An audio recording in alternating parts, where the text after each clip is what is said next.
at 3:47 a.m. December 14, 1944. The Ardennes holds its ground under a fixed band of fog, thick enough to flatten sound and shorten distance. Frost clings to every steel surface. Canvas walls droop under the weight of ice. Inside an improvised workshop marked only by a dim kerosene lamp, Sergeant Thomas Calloway works without pause. The lamp sputters once, throwing a brief tremor of light across his hands. He does not react. The crate beneath him creaks as he shifts to study the small device balanced on his knee. Piano wire coils in a disciplined spiral, guided by hands that once aligned the teeth of brass gears in a Philadelphia repair shop. The tent is cold enough that tools hold their breath before warming under his grip. Outside, a patrol passes at steady intervals. Boots strike frozen mud with the rhythm of a metronome. No voices, only breath and cloth, and the quiet scrape of a rifle sling adjusting under a parka. The line moves on. The fog closes behind them. Calloway keeps working. The device in his hands is unofficial. Banned 3 weeks earlier, by divisional order. The report had used clear language, mechanically unsound, tactically reckless. Too many moving parts, they said. Too much imagination in a war that demanded predictable equipment. But Calloway had seen the pattern of the ambush sites. Empty posts, rifles left leaning against trees, no blast signatures, no tracks, only the quiet subtraction of men during the hours between 1 a.m. and 4 a.m. He aligns the spring housing by touch. No haste, no hesitation. The mechanism was never meant for spectacle. It was a simple trigger, built from scavenged fragments. A narrow blade guided by controlled tension, meant to activate only under a precise shift of weight. No explosives, no report. A silent answer to a silent threat. The lamp hums faintly as fuel settles. A wrench slips in his pocket as he leans forward to secure the final plate. He pauses long enough to wipe frost from the metal with the sleeve of his jacket. The gesture is quiet, automatic, almost clerical.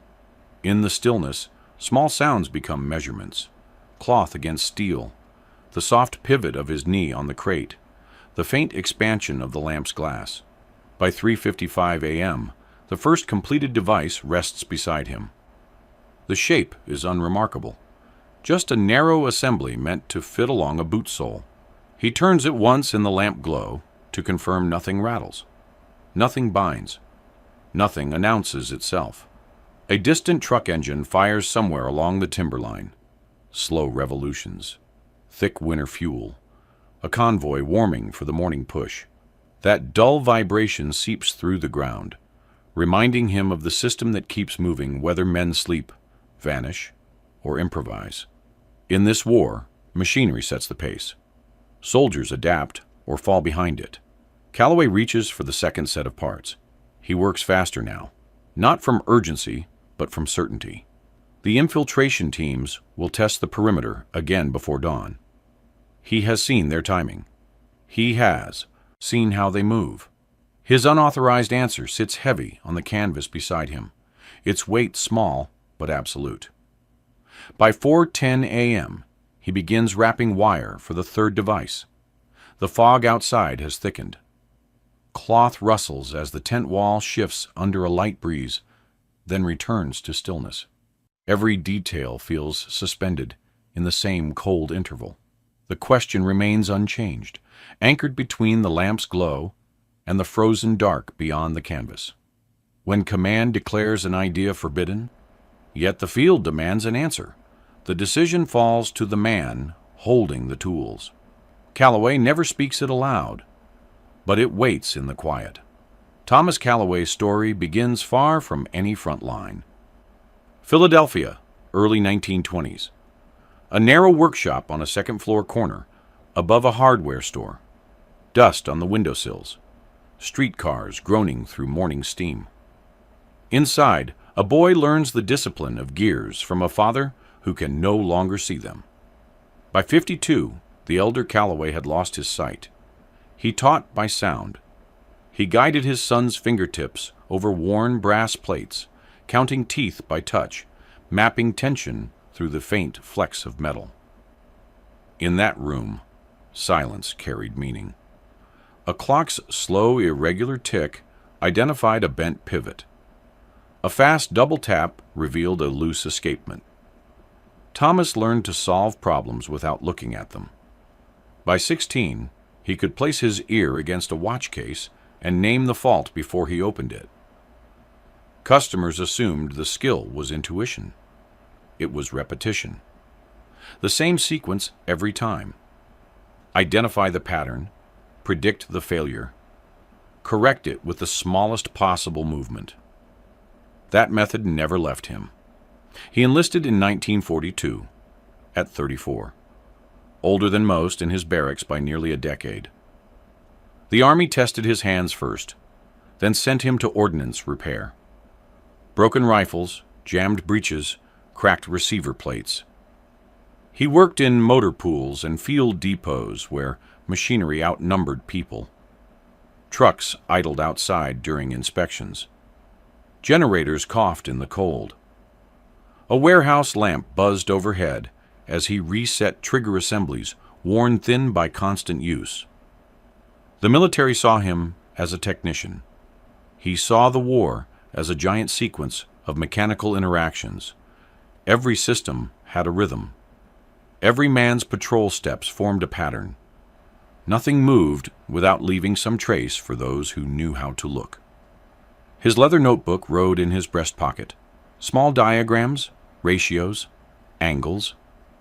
Notes written during brief quiet spells when a convoy halted for refueling. Most entries were adjustments to existing gear. Ways to reduce friction, ways to cut noise, ways to keep a radio mass from vibrating against its bracket during long hauls. Many suggestions were dismissed.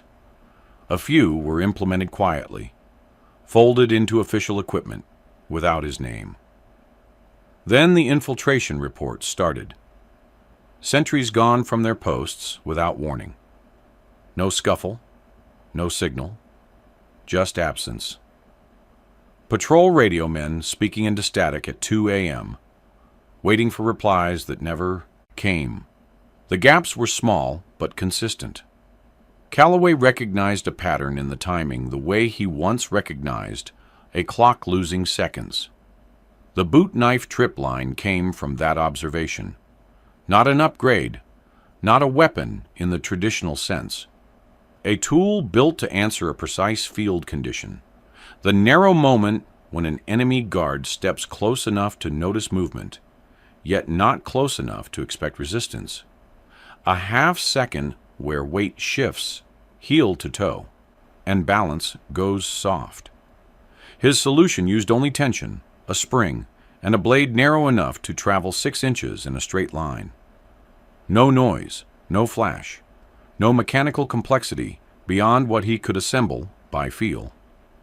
In his mind, it was applied physics, nothing more.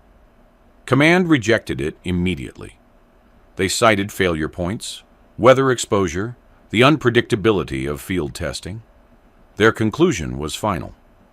Calloway built one anyway. He kept it wrapped in oilcloth inside his pack. During night drills, when the range lights were low and officers counted silhouettes from a distance, he tested it on captured German dummies. Clean strikes, reliable tension, no misfires. He logged each result in his notebook, but never submitted the findings. The Army valued conformity. He valued function. And in the cold hours before dawn, function tended to prevail. Some solutions never earn recognition. Some never leave a single workshop or a single pack. But they shape the quiet margins where men survive or vanish. Winter 1944 holds the Ardennes in a fixed grip. Snow stiffens the forest floor. Roadside ditches freeze into narrow troughs where truck ruts harden overnight. Every route feeding the sector carries weight beyond its cargo. Fuel, ammunition, plasma units, spare barrels, all threaded through a lattice so tight that one stalled convoy can stall a regiment. The system depends on uninterrupted motion, and the forest knows it. Each night, convoys idle in staggered intervals. Engines warm. Exhaust lifts in slow columns that drift into the tree line. The Germans watch these patterns. Their reconnaissance teams move quietly, marking the points where headlights dim or where a driver hesitates at an icy bend. The Americans know the observation exists, but not where the watchers sit or how many operate in the gaps between trees. What they cannot ignore are the disappearances. Sentry posts along secondary roads begin reporting gaps. Not gunfire, not alarms. Simply the absence of men who should be standing at their stations. A rifle leaning against a stump. A helmet on frozen grass. No blood in the snow. No cartridges. No drag marks. The record logs show the same window every time, between 2 a.m. and 4 a.m., when the fog thickens enough to dull visibility and distort distance. The pattern locks into the daily reports like a slow mechanical fault, repeating under strain. Infiltration specialists are at work, likely drawn from SS reconnaissance units trained to move without signatures. They operate inside the fog, using the perimeter itself as cover. They remove isolated guards, observe troop movements, trace the rhythm of American rotations, then retreat before first light. By the time the absence is discovered, the information has already left the forest. Headquarters responds with familiar measures. Patrol frequency doubles. Rotation intervals shrink until exhaustion becomes another weakness. Command issues standing orders. Fire at any movement not identified by password. None of it stops the infiltrators. They wait for guard handoff moments when one man steps down and the next has not yet settled. They track the pauses between the sweep of lanterns. They use stillness as a route. By late December, the perimeter resembles a machine running with a hidden fault. The lines function, but tension builds in every guard post. Radio operators keep channels open through the night, listening to static for patterns that never come. Trucks leave earlier to beat the fog, arriving coated in ice, their drivers silent from strain. A sense of pressure settles over the sector, thin but constant. Moments later, the fog thickens again, swallowing sound. A lantern flickers near a supply depot as wind stalls behind the ridgeline. Across the perimeter, men tighten coat collars and tap rifle stocks against boots to stay alert. The infiltrators move somewhere beyond the first row of pines. The Americans know it. They just do not know when the next gap will appear. What the sector needs is not another man with a rifle staring into the haze. Human reaction time has limits. In the minutes before dawn, vision narrows, hearing dulls, and even a trained guard drifts into routine. The infiltration teams rely on that routine. They use the silence as cover, knowing the fog erases small sounds before anyone notices. To counter a silent approach, the answer must be just as silent. A mechanism, not a warning. A trigger that does not depend on awareness. A system that converts the infiltrator's advantage into his vulnerability. Logistics function on predictability. Even an enemy's steps follow rules when the environment compresses his options. Calloway sees this clearly, the way he once read a watch running slow. Command does not. They apply the same solutions louder and faster, unaware that the problem hides in the quiet space just before a sentry realizes he is no longer alone. In the Ardennes, the perimeter waits each night for the next absence. By the second week of December, Calloway begins marking details the way a mechanic tracks a repeating fault. Small indicators, quiet deviations, pieces others acknowledge but never connect. December 9th. Morning briefing. Frost still clings to the canvas roofs when the report reaches the table. Another missing sentry. Checkpoint 7. No alarm, no struggle, just footprints in the frozen mud. 2 sets, both American-issue tread. One set continues past the post. The other stops mid-stride. The imprint ends sharply, heel half-pressed into the frost. No scuff marks, no sideways drag. As if the man rose off the ground and drifted out of the scene. The officers read the log, initial it, move on. Calloway keeps the image in his mind. 2 days later, a supply sergeant from the quartermaster line mentions a faint sound near the eastern perimeter. Something like fabric tearing. He heard it around 3 a.m. Short, almost delicate. He didn't investigate because it ended before he could pinpoint a direction. In a sector where every tree groans under ice and every branch snaps under weight, a single, unfamiliar sound becomes easy to dismiss. But the sergeant's tone carries something Calloway recognizes: uncertainty anchored in a real event. On December 12th, Calloway walks the ground near Checkpoint 4, where another sentry vanished 2 nights before. Snow has drifted over much of the terrain, but the earth beneath tells its own record. Near a half-fallen spruce, he finds a shallow depression, about 8 inches long, edges soft, center pressed firm, the shape of a kneeling position, not recent but not old. The frost surrounding it has melted slightly and refrozen in a thin skin, suggesting body heat lingered for close to 20 minutes. He studies the sightline. The depression sits at the precise angle where a sentry would never look during routine sweeps. Too close to the tree line for the flashlight's beam. Too far to trigger suspicion. A patient position. A calculated one. He photographs it with a borrowed camera, winding the film slowly so the gears don't grind in the cold. Then he steps back, notes the compass bearings, paces the distance from the post, and sketches the arc of a normal guard rotation. The conclusion forms without drama. The infiltrator waited motionless until the guard turned his back at the usual interval. Before the next rotation, the sentry was gone. When he presents the findings to his lieutenant, the room carries the odor of damp wool and extinguished cigarettes.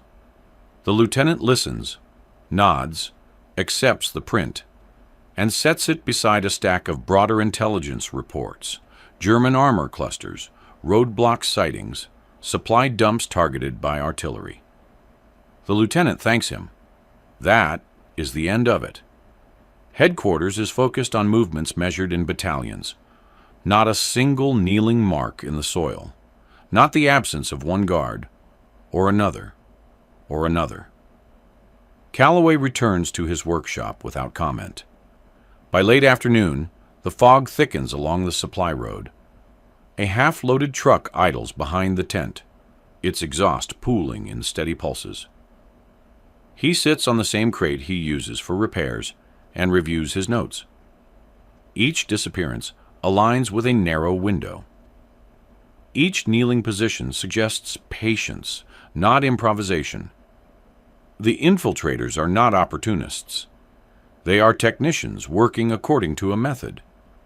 In a war driven by timetables and fuel allotments, even silent killers follow a schedule. Interrupt the schedule, and the method fails. Calloway traces a finger along the edge of his notebook, stopping at the line he wrote earlier that morning.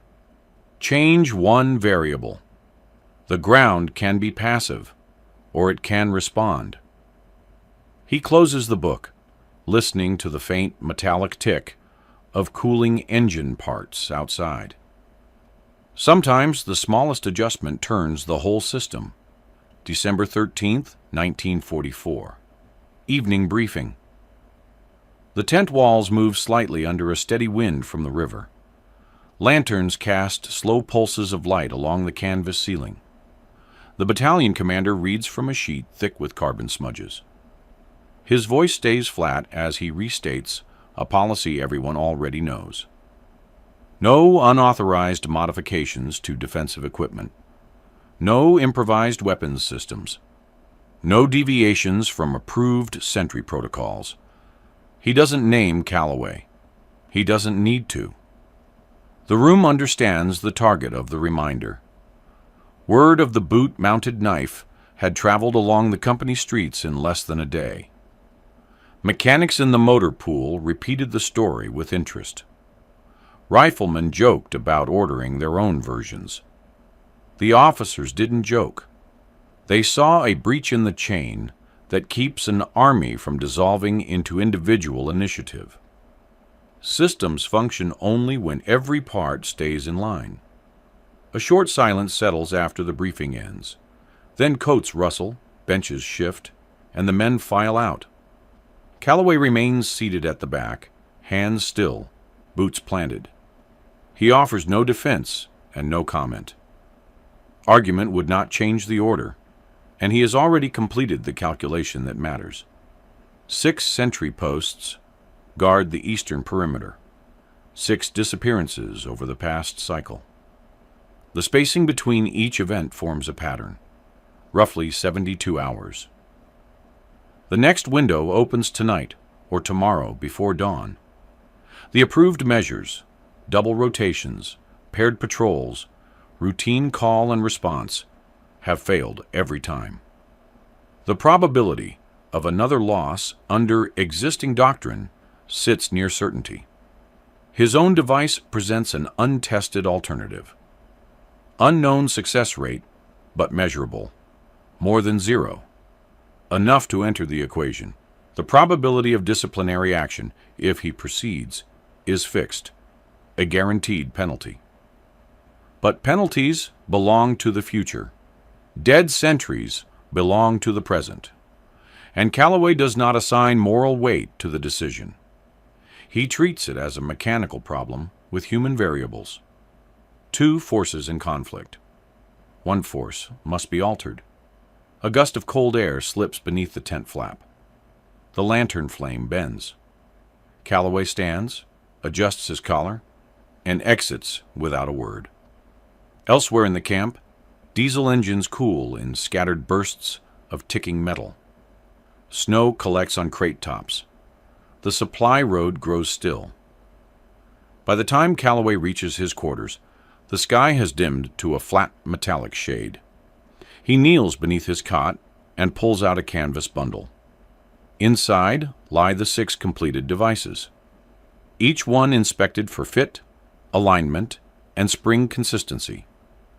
The mechanisms are basic: a blade aligned along the boot sole, a compressed spring held by a release plate, a narrow pressure trigger tuned to the subtle weight shift of a man leaning forward, a grab, a strike, a lunge. Any movement that shifts balance within 12 inches of the wearer activates the plate.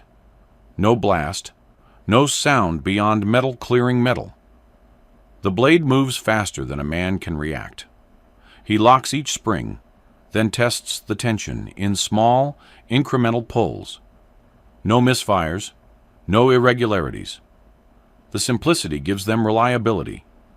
In any industrial system, simple components last longest. Calloway wraps each unit in a strip of canvas, ties the ends, and marks them with chalk so he can recognize them in darkness. He places them in a torn satchel used for spare wiring. Then he sits on his cot and waits for the sky to finish darkening. Outside, the camp generators cycle down. A short hum, then a low, continuous throb. The sound forms the steady pulse of the front. Machinery, holding a line long after men grow tired.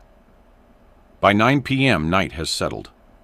He lifts the satchel, checks the chalk marks again, and steps into the cold.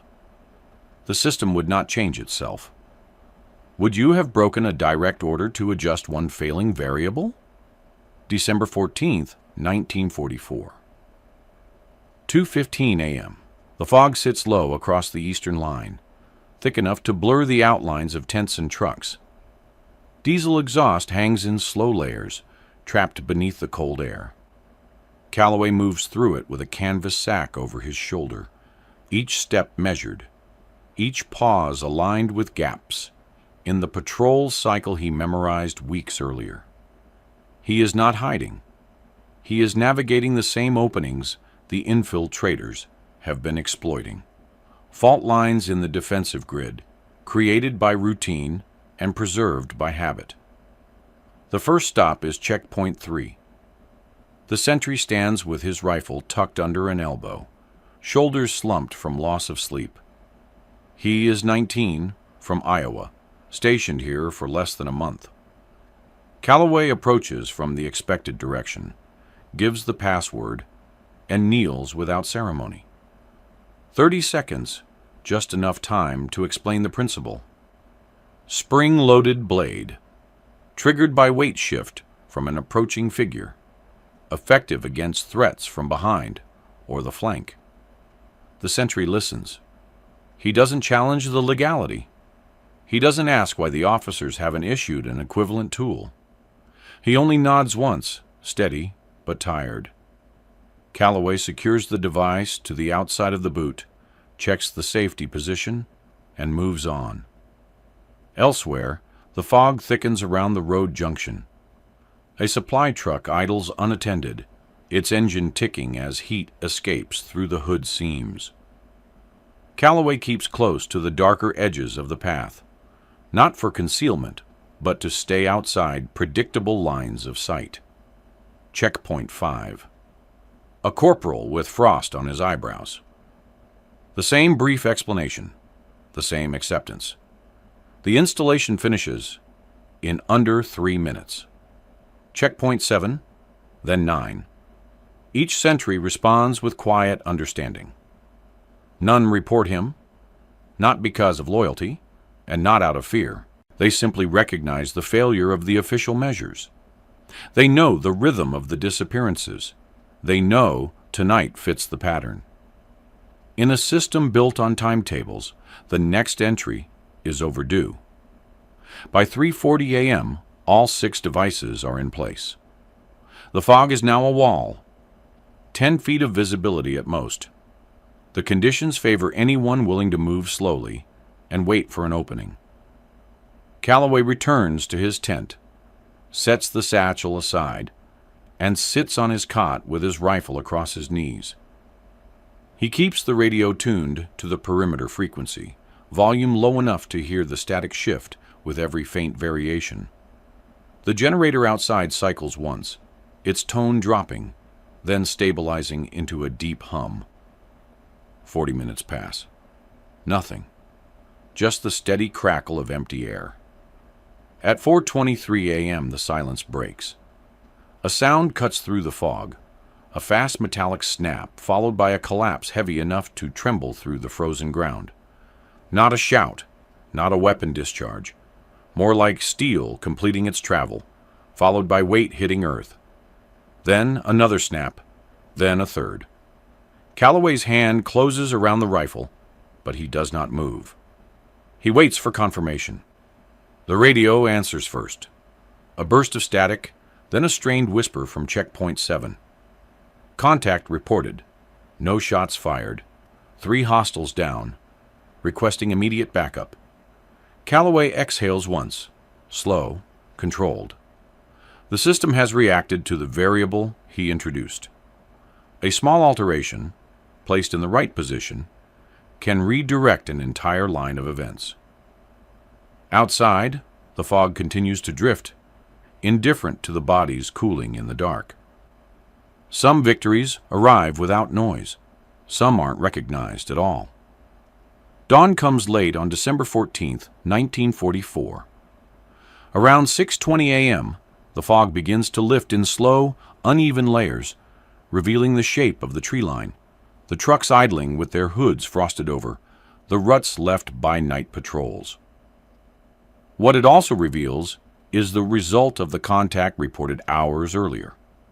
The ground near Checkpoint 7 shows footprints cutting into the softened crust, 2 sets leading in, none leading out. The bodies lie where they fell. Both German, both wearing SS reconnaissance tabs. Their pistols remain holstered, straps still buckled, as if they never reached the point of drawing them. Combat knives lie a few inches from their hands, metal dulled by moisture. The first man carries a lateral wound high in the thigh, a clean crosscut that severed the artery. The second carries a similar wound, angled lower, just inside the abdomen. Blood trails thin toward the frost, pooled in shallow depressions. Judging by the volume and spread, neither man lived more than 90 seconds after contact. Not enough time to retreat. Not enough time to make a sound. The sentry stands nearby, blanket around his shoulders, hands still shaking from the cold and the suddenness of the event. He explains it in clipped phrases. Footsteps moving in the fog, close enough to hear fabric brushing against branches. A slight pressure against his boot. A metallic snap. Then bodies collapsing behind him. He didn't turn around, didn't investigate. He followed instructions, called for support, and waited without moving. Elsewhere along the line, Checkpoint 5 reports its own discovery. 1 German infiltrator, same profile, same equipment, same kill wound. Snow disturbed by a fall, then frozen again before dawn. The sentry's footprints remain exactly where they should be, stable, anchored, untouched by struggle. Checkpoint 9 holds the only variation. 2 bodies again, but 1 man still breathes when the squad arrives. He is unconscious, pulse thin. They bind the wound, stabilize him, and carry him to the medical tent. He leaves a dark streak of diluted blood behind, marking each point where the stretcher shifts. By mid-morning, the assessment is complete. 6 infiltrators neutralized in less than 90 seconds. No American casualties. No gunfire discharged. No alarms that could alert the remaining German teams operating further east. The infiltrators had walked directly into a system they could not anticipate. Silent, reactive, faster than human response. The perimeter, for the first time in days, holds. Military intelligence moves quickly. Interviews begin with the surviving German, once he is stable enough to speak. He confirms the pattern analysts suspected. Coordinated infiltration by 8-man reconnaissance elements, trained to eliminate isolated guards, and chart approach routes for a broader action. The teams operated without radio, relying on pre-arranged timing. When 3 elements failed to return, the operation was called off. Their maps remain unfinished. During the interrogation, the officers display one of Calloway's devices. They place it on the table with the trigger disabled. The German stares at it in silence for 30 seconds, eyes fixed on the spring assembly, the blade, the compact frame. When he finally speaks, his English is uneven but clear enough. He asks, "Who builds this?" The official answer is simple. No one. No record, no approval, no inventor of note. The logs will show only that a threat was neutralized. Unofficially, every man in the battalion knows the truth. They saw the fog lift. They saw what lay on the ground. Some solutions never enter doctrine. They exist only in the spaces where rules fail. December 15th, 1944. Around 9 a.m., frost clings to the edges of tent flaps outside battalion headquarters. Diesel from a warming generator drifts low, mixing with the morning breath of men waiting for orders. The convoy lines remain still, engines cold, as if the entire perimeter holds a steady inhale. Calloway steps inside the headquarters tent when summoned, boots leaving thin, damp marks on the planks. 3 officers wait at the table. His company commander sits closest, uniform creased from an overnight shift. Beside him, a divisional intelligence officer reviews a folder with pages marked by grease and pencil. At the far end sits a lieutenant colonel from Ordnance Review, collar rigid, hands folded with exact alignment. No military police, no legal clerk. The space carries the quiet weight of a system evaluating its own seams. The intelligence officer begins. His voice stays even. 6 confirmed enemy dead. 0 American losses. A disrupted German reconnaissance effort. Interrogation notes indicating a broader offensive delayed for lack of terrain data. Each phrase is read the same way fuel logs are read. Line after line, weight after weight, evidence that the machine of defense still holds. A shift in the tent fabric brings a brief draft. It cools the table surface. The ordnance officer speaks next. Unauthorized deployment of unapproved equipment. Violation of directive. Introduction of untested mechanical devices near friendly personnel. His tone does not rise. His words fall one by one, like items placed on a scale, already carrying load. The company commander, still silent, slides 2 documents forward. The paper edges stop in front of Calloway's gloves. One is a commendation, typing crisp, date already filled. The other is a reprimand for insubordination. Both stamped, both ready, both incompatible with each other, yet equally accurate. Calloway does not pick them up. He stands as if listening for a sound outside the tent. Trucks shifting, boots on gravel, anything steadier than the moment. He waits for the real question. The lieutenant colonel provides it. Sergeant, why didn't you seek approval through proper channels before deployment? Calloway answers without delay. Because proper channels failed 6 times, and I calculated tonight would be the 7th. A pause follows, a long one. The kind found in the space between radio transmissions, when the set warms and the signal clears. The intelligence officer notes something in his book. The ordnance officer glances between the commendation and the reprimand, then toward Calloway. The paper remains unsigned. The system, for a moment, hesitates between matching procedure and matching outcome. The company commander resolves it. He issues a verbal order. All 6 devices will be collected immediately. Ordnance specialists will examine them, test them, decide if they merit redesign and controlled production. Calloway's notes and drafts will be transferred to divisional engineering before nightfall. His actions will not be formally recognized. They will not be formally punished. They will simply be removed from the paperwork. The meeting ends 12 minutes after it began.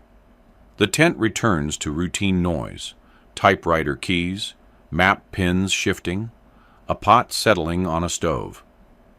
Back with the unit that afternoon, Calloway's lieutenant walks beside him for a few paces.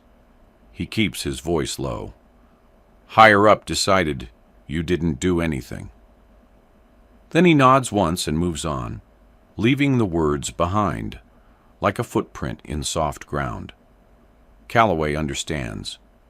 Some parts of the war function in places where forms cannot follow. Some successes must remain unrecorded, so the machine can continue forward without contradiction. In a system built on chain of command, silent solutions often carry the greatest weight. Thomas Calloway received no medal for the night of December 14th, 1944. The forms drafted in headquarters never left the table. By the next morning, the convoy routes were already clearing ice, fuel trucks warming their engines, schedules returning to their usual pressure. His name moved back into the routine ledger of personnel, the place where most stories remain unrecorded. His boot knife Tripline device never appeared in an official manual. It was logged, tested, discussed in limited correspondence, then archived under technical evaluations. But fragments of its engineering circulated through classified ordnance reports in 1945. Brief mentions of spring weight, blade velocity, ground stake angles. By the post-war years, those fragments re-emerged in special operations equipment, quiet traces of a field-built idea carried forward by men who recognized its logic. A mechanical answer to a human gap. A shift of wind across an empty road can say as much as a citation. Calloway survived the war. He returned to Philadelphia, stepping off the train with a single duffel. Within a month, he reopened his father's clock repair shop, its windows still lined with brass gears and pendulums. He slid back into civilian rhythm without ceremony. Customers remembered him for steady hands and precise work, not for anything he'd done overseas. When neighbors asked years later about the infiltration incident, he explained it without embellishment. Something wasn't working, he said. I adjusted the mechanism. It worked. He described the war the same way he described a broken mainspring, parts under strain, a system losing alignment, a task completed because he knew how tension should feel when it settled back into place. By midday, the sound of trucks outside the shop would drown out the clocks for a moment. Then the ticking returned, layer by layer. There were thousands like him in World War II. Mechanics, radio repairmen, engineers, draftsmen. They managed the war's machinery so the larger structure could function. Their work stayed quiet, technical, and distant from the stories told afterward. They did not lead charges or raise flags over captured cities.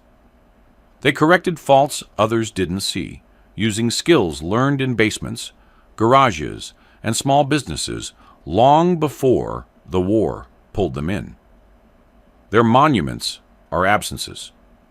The convoy that passed through a forest road without incident. The sentry who returned from night watch unchallenged. The enemy assault that never materialized because reconnaissance teams failed to report back. These spaces, unmarked and uncelebrated, carry the trace of men whose solutions prevented events rather than caused them. A truck that never leaves the road still influences the line behind it. Calloway's legacy rests in what did not occur on December 15, 1944. A larger German attack, intended to exploit mapped American positions, found those positions still uncertain. The terrain remained uncharted because 6 infiltrators failed to return after walking into a fog bank where the usual variables no longer held. In a conflict defined by mass production and coordinated supply, one adjusted mechanism changed the chain of cause and effect. The industrial logic of his design, spring tension, blade weight, the angle of force, belongs to a different register of warfare. Not courage, not sacrifice. Applied physics under pressure, delivered by someone who understood that survival can depend on shifting a single component in an equation everyone else assumed fixed. History often records the men who fought conventionally. It rarely records the ones who thought differently. Would you have remembered him?